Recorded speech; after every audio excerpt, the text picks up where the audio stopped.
నమస్తే sir. Visakha steel plant ప్రైవేటీకరణ కాకుండా కూటమి ప్రభుత్వం ఆపింది సార్. ఇదే కనుక వైసీపీ అధికారంలో ఉంటే విశాఖ స్టీల్ ప్లాంట్ ప్రైవేటీకరణ ఎలా ఉండేది సార్?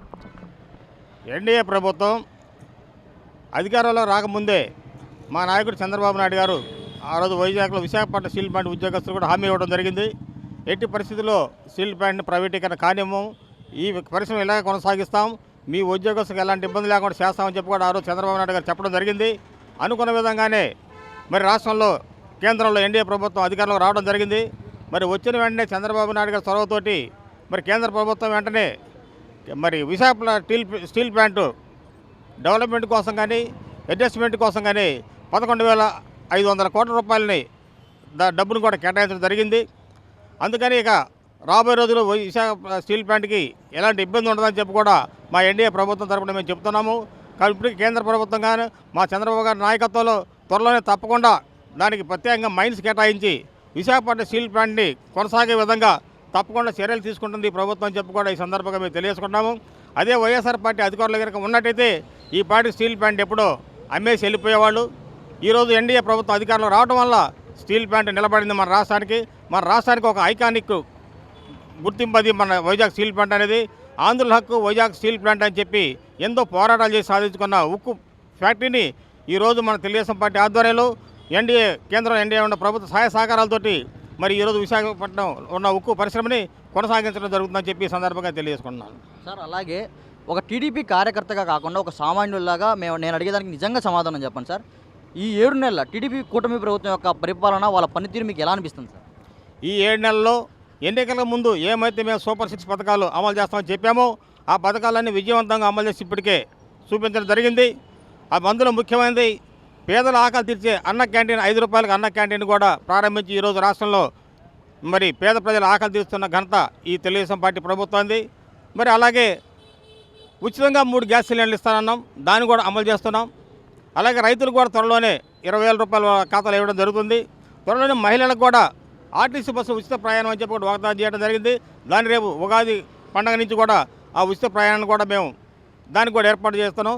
మరి అలాగే మహిళలకి అన్ని రకాలుగా మరి డ్వాక్రా గ్రూపుల వారికి కానీ రైతులకు కానీ అందరికీ అందుబాటులో ఉండే విధంగా మరి నిత్యావసర రేట్లు కూడా తగ్గించడం జరిగింది. అలాగే రాబోయే రోజుల్లో నిరుద్యోగులు చదువుకున్న ఉద్యోగస్తులు అందరూ కూడా ఉద్యోగాలు రావడం కోసం మరి మొన్న జరిగిన దావోస్ సమ్మిట్లో కూడా మరి మన ముఖ్యమంత్రి చంద్రబాబు నాయుడు గారు కానీ లోకేష్ బాబు గారు కానీ మరి ఎంతో తీవ్రంగా మరి పారిశ్రామికవేత్తలతో ఎన్నో చర్చలు జరిపి త్వరలోని రాష్ట్రానికి ఎన్నో పరిశ్రమలు కూడా తీసుకురాబోతున్నారు. కాబట్టి మన రాష్ట్రంలో చదువుకున్న విద్యార్థులకి నిరుద్యోగులందరూ కూడా ఇక్కడే ఉపాధి అవకాశం, ఉద్యోగ అవకాశాలు కల్పించే చర్యలు కూడా మా ప్రభుత్వం చేపట్టిందని చెప్పి సందర్భంగా తెలియజేసుకున్నాను. రాబోయే రోజుల్లో మరి రాష్ట్రంలో ఏ సమస్య లేకుండా అటు పోలవరం ప్రాజెక్టు కానీ అమరావతి రాజధాని నిర్మాణం కానీ పూర్తి చేసి రాష్ట్రాన్ని అన్ని రంగాల్లో అభివృద్ధి పదంలో నిలపడానికి మా ప్రభుత్వం తప్పకుండా కృషి చేస్తుందని చెప్పి కూడా ఈ సందర్భంగా నేను తెలియజేసుకుంటున్నాను. సార్, గత ప్రభుత్వానికి ఇప్పుడున్న కూటమి ప్రభుత్వానికి మొన్న వ్యత్యాసం ఏంటంటే ఏం చెప్తారు సార్? గత ప్రభుత్వం రాష్ట్రాన్ని అప్పులమయం చేసి రాష్ట్రాన్ని ఆర్థికంగా దివాలా తీపించిన పరిస్థితి గతంలో చూసాం మనం. ఈరోజు కూడా మరి ఆ ప్రభుత్వాలు వైఎస్ జగన్మోహన్ రెడ్డి పరిపాలించిన 5 సంవత్సరాలు వాళ్ళు చేసిన అప్పులకి వడ్డీలు కట్టడానికి రాష్ట్ర ఆదాయం సరిపోవట్లేదు.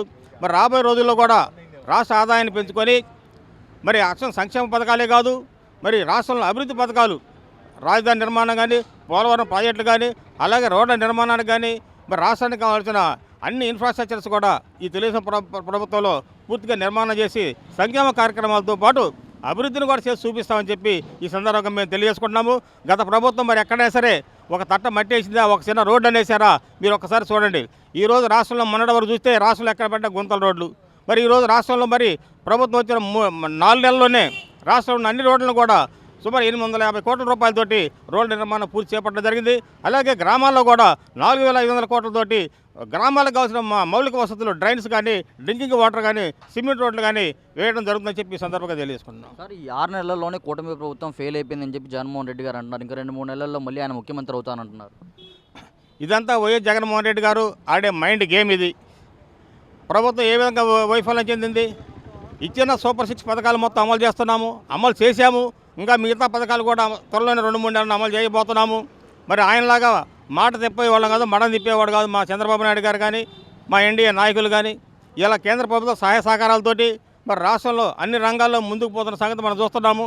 కేవలం ప్రజలను తప్పుదారి పట్టించడం కోసం ఈ రకంగా మైండ్ గేమ్ ఆడే ప్రయత్నం ఈ వైసీపీ నాయకులు చేస్తున్నారు తప్ప ఇందులో వాస్తవం లేదు. రాష్ట్రాన్ని పూర్తి స్థాయిలో అభివృద్ధి చేస్తాం, ఆర్థికంగా ఎలాంటి ఇబ్బంది లేదు, అన్ని రకాలుగా అన్నిటికీ మా దగ్గర ప్లాన్లు ఉన్నాయి.